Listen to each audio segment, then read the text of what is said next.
Okay, FM 101.7. Okay. And yet, medal se pa na mama your thoughts. Electoral Commission. One my indication is no matter senior COVID-19 year no.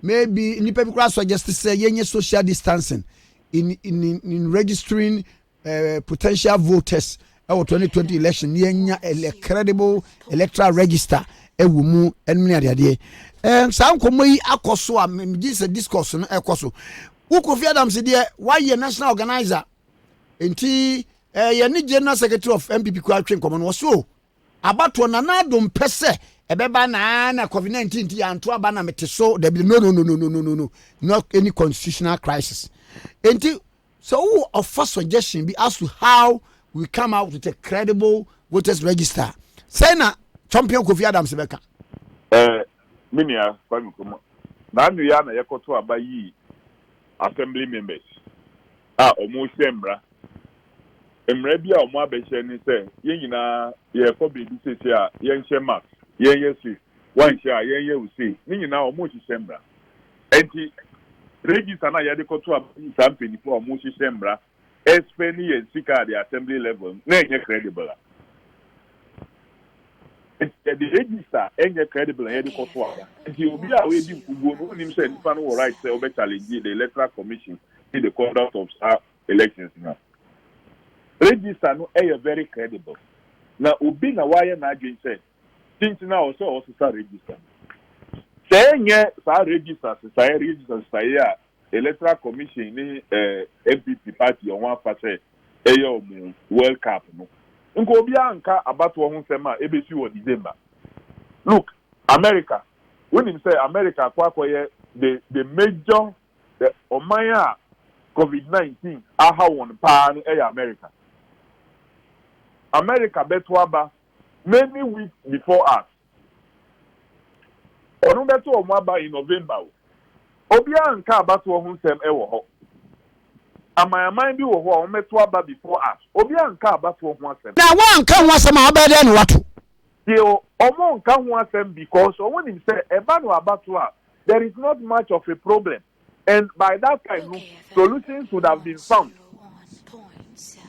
but who can registration the tension eba under registration the various registration me mehu tensions are ever under registration and issues and at the time wunya yare no every other day one evidence or the other continue to come up in almost yare no say na efa etra ochina almost say na efa another time no sadie nya no kure eti say unumi so say oh there be ni na nya no kure every other time they continue to research on it.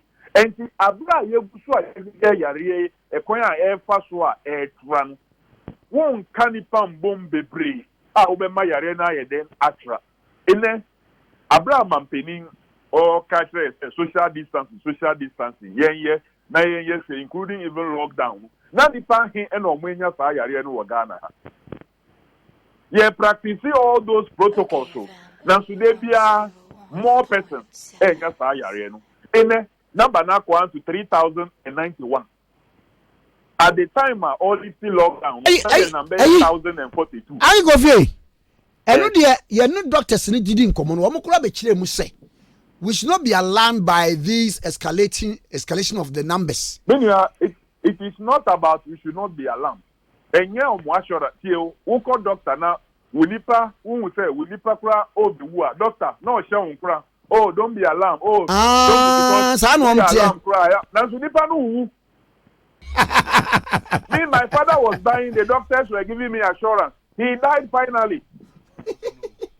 Because someone himself, it's part of the psychology of treatment process. Because who panic here, yes, you may react in a way wrong. It's a driver who can car, and nothing sometimes you funny part who funny power frontal. Or say oya nipa when him say will not react in the wrong way say car no maybe tie fire because the tie no pie na driver no cry stable now who passenger now who see driver no change it's robi car when I say who react in a certain way it can affect the behavior of the driver. And nothing that you be on a front. So that assurance, is for us not to necessarily panic. Because we panic, it doesn't mean that at the end you're dangerous. It doesn't mean say it doesn't mean say when they almost has so my assurance, now maybe one in a 18. We don't know what will happen tomorrow. Say at the end extra air concrashing crash winima. Underlining yarea eta manipa ewu or sadi enu. Uko yen crash debria. Nipa debria yare pressure.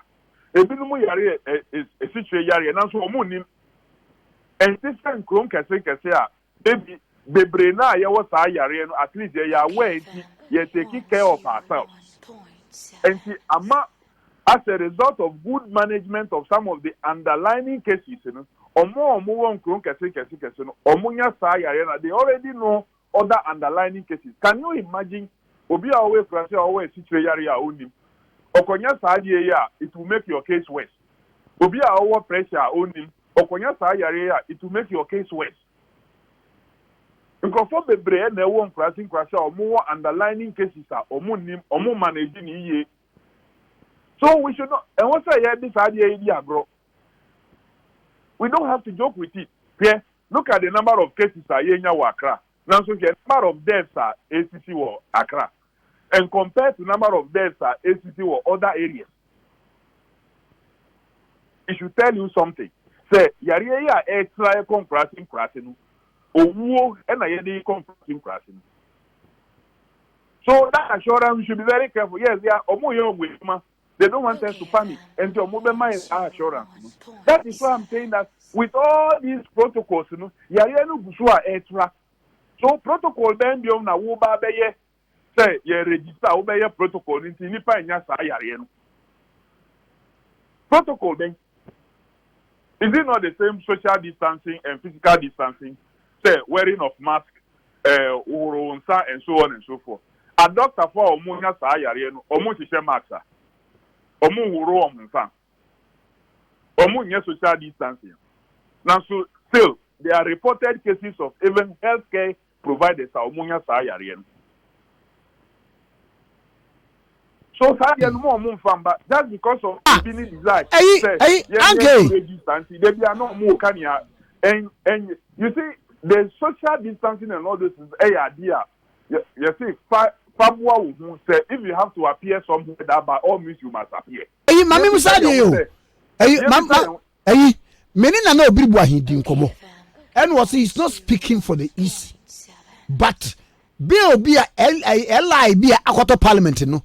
So Ella Nibe Tom say him was it not even the president can stop the electoral commission say or go forth say or register ni pafufo. Sabre no na wo mu full ye mara kuta wo mu de registration no so solid.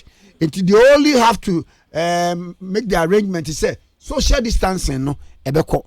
Ena wo mu so beba ma ne say ye electoral commission for the all register no yentimi mfanto aba ne mfanto aba chena aba no so say eto it is your funny mama yen say bomu a how do you manage it? Yo me that say minia you see yentimi mfanto aba na anu ya de koto aba omo be dada ye electoral commission ye abeka chere say based on consultants bi omo ejuma omo ye nti e na omo so emu sisa sa register no.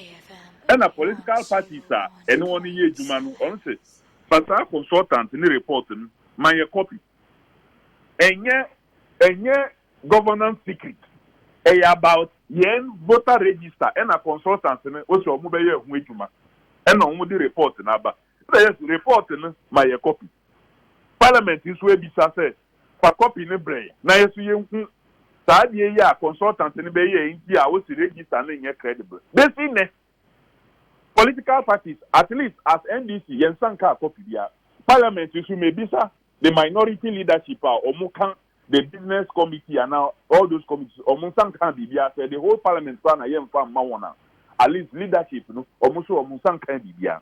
That is one. Two, Omubeka said, Sa register na I obi di code to na ko omo ni access to that register no meaning who need access to register want to mean ye transfer ya ebeye ye now so this very electoral commission after SCL issue on why ye transfer of voters aye me I mean wo ka say I have transferred my vote from Konkata Manso to Bue aye ehwo na me to maba during the referendum ehwo na me to maba during the district level elections.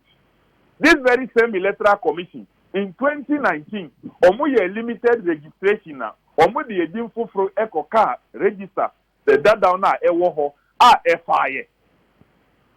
So if you have performed all these three major functions, what are the koto aba ema nipa bia a verification wonya 99.6% success. Obi a wode ne nsakosi yo omo chiro omudin foforo omo ye transfer e na omo omudin wo ho dadaw no omo nyina atumi koto aba ne bi e ma e ko yie yanka se wo ye transfer nti ye hu details wo ho yanka se wo chiro wudin foforo after SCL ko ye nti ye hu wudin wo ho ana wo chiro wudin time a SCL wo ho se ya assistant ye hu wudin wo ho. All these category of voters no omo nyina atumi to aba no in 2019. And si sansema omeka say register no entumi nye adwuma no eyentro ebiom omo se nipa bi ewu na wo kwochro new register e na nipa enwu a wo chro register na obi kura kwochro ni dim kura ebi wo ho a o chro ni dim kura na ansa na obedru fie kura no na wewu enti ono wo new system na wo de ba no ebe nanti in the satellite nipa no wu pe na wo say oh Osimesi na we ma minko yi ni din free register no. Is that how it's going to happen? No. Some brana omoka ho asem no. Electoral Commission is not on their own. They are the Electoral Commission of Ghana. Ye wo Ghana and sana ye create all those institutions. And those institutions no are answerable to the people of this country. Say yare bia ba and many other things have not been done right.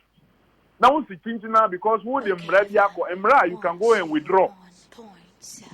In the year the Muko withdraw Samra now, the old CI states.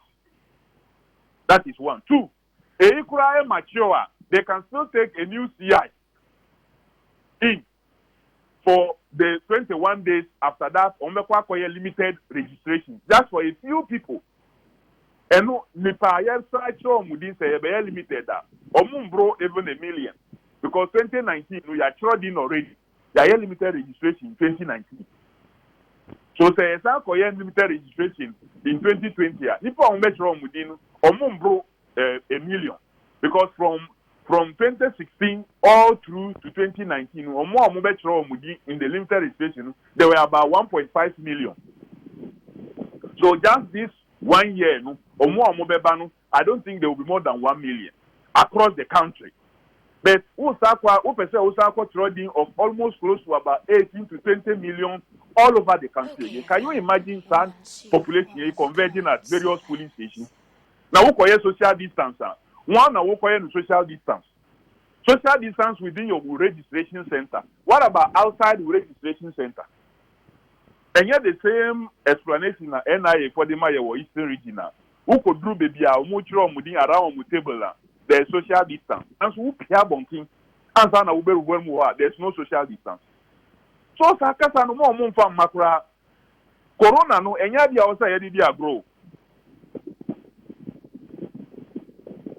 Corona enya dia osa yedi dia grow. Me I have not spoken on this matter since Ebaye and renew register any existing register and so on and so forth. But particularly, the Electoral Commission is behaving as if say omudi omunye nipa, and now they feel that omato PP among and the omo ba betro omudi they don't matter. Oh, PP now vote on amagana ina. Okay, FM. PP now vote on amagana ina. So we should be very careful. Mra ebema yakwa akoto yare ama yehu because yes argument ni ba akoso kose say lockdown ye bie free movement of persons in the country enti so obi de be ye obi a or the we only have to take precaution. Enti yen take precaution. Then you say market crowd ko nipa bebre wo market. Enti yen in such a way. Thank you, Kwame Nkrumah. Omo be lockdown. When him say if you bebre including even me yempie yenko baby it is only because we necessarily must go there. But one person will go and perform that function and come back. Because enye compulsory. The Yakasa or Tina Yakwa cultural in Fufrua. I'm a responsible citizen. I want to register and decide. Ubia Obabaye me MP, Ubia Obabaye me assemblyman, Ubia Obabaye me president. And you know they mean to me next year. Or say me then BPA. But and then I yempe adibia ebeye compulsory outing of people. A drew the introni dia. Want to mean kase se wu ni bibia ya mempie. Obia be pie because obia person o cultural leading. And it won't go and the same as say who be lockdown. Lockdown now mu be ye ne de ene wonam koma enyo bia na oko ebinumu bebrena ye duma from home. But a ban registration I want to make say me met na fia chiro me din. When him say duma bebre wo ho a want to meet na fie eye either through Zoom, through any other electronic medium, I will pay. Say, bank crowd, you can do even transaction, they will bring it. Pay online, or to me transfer onto your mobile money system and so on and so forth for you. Which if you know more, yes. But a true registration, I want to make I say, me electoral commission, me details, Montreal, me din, namun family card and number. No! You will be forced to go there. Not only go there, you are forced to say, "Fawunsano fasi machines to be so."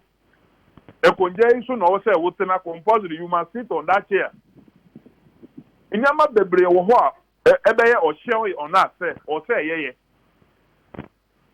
So the same president and leadership omo boy ho ban no cannot be allowing mra ebe ma ya kwako fire. At the time, register now, existing register is very credible. Because all the issues are electoral commission for to me, I have proven to you, say, transfer. Try the info akoka akwa to aba verification and the can say. Sa ade na kwa no machines no so ka say procure bi kwa na company no cease to exist and machines na obsolete and also from our checks and ababede enye no kre from our checks and ababede say enye no kre that the company exists. The fact that you wokoto car na wakoto ana machine bi a wakoto woto phone kra you catch us say who warranty for this number of years. The fact that we warranty near does not mean that phone no enye juma biom. That is one. Two, the fact that we warranty near and maybe company now omo any machine no any phone no tomawa doesn't exist biom does not mean that the original company no is not there. It doesn't really make sense. Obi ohwa wakwakoto Sonata from a particular company. Maybe company now okoto Sonata no warranty newu company no cry anymore. It doesn't mean that a company now omo yes Sonata no they don't exist for you to go there and have a direct dealing with them. Because baby awokoto ye no omo warranty no say warranty newu a woni ni bibia biom. You can now deal directly with the company. That is all that it is. Eddie, Mebo, finally, would you advise your party, say in case say Wamuhun Sebia electoral commission announce it for the registration date near the other say ye babe register here. Send a catch your party for Wamunko register, Wamunko register. I would rather make catch there a sophone a him for any penny for more Ghana had said. Omumbi or Menum no Monkasa. The continuous quietness of all these